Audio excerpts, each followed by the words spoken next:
আজকে দেশি মুরগি দিয়ে ছোটো আলু দিয়ে রান্না করে নিব। আমার মনে হচ্ছিল এভাবে রান্না করে নিলে খেতে খুবই মজার হবে। আসলেই মজার হয়েছিল, সবাই খুব পছন্দ করে খেয়েছে। ছোটোবেলা মা দেশি ডিমওয়ালা তেলতেলে মুরগি দিয়ে এভাবে ছোটো আলু দিয়ে ঝোল ঝোল করে রান্না করে দিতেন, অসম্ভব মজার হতো। সে কথা মনে করি আজকের এই রান্নাটা। হ্যালো, আসসালামু আলাইকুম এভরিওয়ান, স্বাগত আমার এই কিচেনে। মুরগি রান্না করার জন্য একটা প্যানে তেল দিয়ে পেঁয়াজ কুচি আর গরম মশলাগুলি ভেজে নিচ্ছি। সামান্য ব্রাউন হয়ে আসলে তাতে পানি দিয়ে অ্যাড করে দিলাম আদা রসুন পেস্ট সহ হলুদ, মরিচ, ধনিয়া, লবণ। মশলাগুলি নেড়ে চেড়ে ভালোভাবে কষিয়ে নিচ্ছি।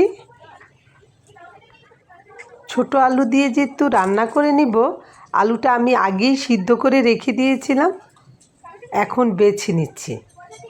অনেক ঝামেলা, ছোট ছোট আলু বাছতে অনেক ঝামেলাই লাগলো। আমার মেয়েটাকেও ডেকে নিয়েছি সাথে। কষানো মশলার ওপর ধুয়ে রাখা দুটো মুরগি দিয়ে দিলাম। নেড়ে চেড়ে ভালোভাবে মশলার সাথে মাংসগুলি মিশিয়ে নিচ্ছি। এখন একটা ঢাকনা দিয়ে ঢেকে ভালোভাবে মুরগির মাংসগুলিকে কষিয়ে নিচ্ছি। আর একটু পর পর ঢাকনা উঠিয়ে নেড়ে চেড়ে দিচ্ছি। এইখানে আমি এক্সট্রা কোনো পানি ব্যবহার করব না, মুরগির গায়ে থাকা পানি দিয়েই মাংসটা কষিয়ে নিব। আলু দিয়ে যেহেতু রান্না করা হবে, সেহেতু দুটা মুরগি থেকে একটা মুরগি উঠিয়ে নিলাম। আর এমনি তো মুরগিটা বেশি নরম হয়ে গেলে খেতে ভালো লাগে না।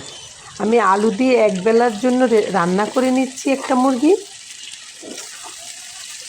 অন্য আর একটা মুরগি কষানো থেকে শক্ত অবস্থায় উঠিয়ে নিলাম, যাতে টেস্টটা ঠিক থাকে। আলুটা দেওয়ার পর কষানোর পরে আমি পরিমাণ মতো ঝোল দিয়ে দিব। বর্তমানে আমার বাসায় খাবার দাবারের পাবলিকের সংখ্যা কম, সেজন্য একটু কমিয়েই রান্না করতে হয়।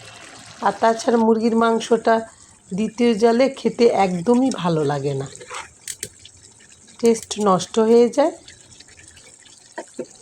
যেহেতু বাচ্চা মুরগি, আজকের রান্নাটা একটু ঝোলটা একটু মাখা মাখা অবস্থায় নামিয়ে নেব।